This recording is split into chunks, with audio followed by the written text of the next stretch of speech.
आपण पाठीमागच्या तासाला त्रिकोणामध्ये किती त्रिकोण लपलेले आहेत असा प्रश्न पाहिला होता. स्कॉलरशिप असेल, मनगण असेल, यासाठी असे प्रश्न असतात.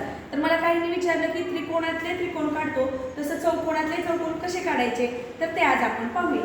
पहा, या चौकोनामध्ये किती चौकोन लपलेले आहेत हे आता आपण पाहणार आहे. सुरुवातीला काय करायचं, तर याला अंक द्यायचे 1 2 3 आणि 4. त्यानंतर वरती द्यायचे असे अंक 1 2 3. आता काय करायचं, तर ह्या खाली सगळ्या अंकांची बेरीज करायची. 4 मध्ये 3 मिसळायचे, 4 आणि 3 7, 7 आणि 2 9, 9 आणि 1 10. त्यानंतर अशी पण बेरीज करायची, 3 आणि 2 5, 5 आणि 1 6.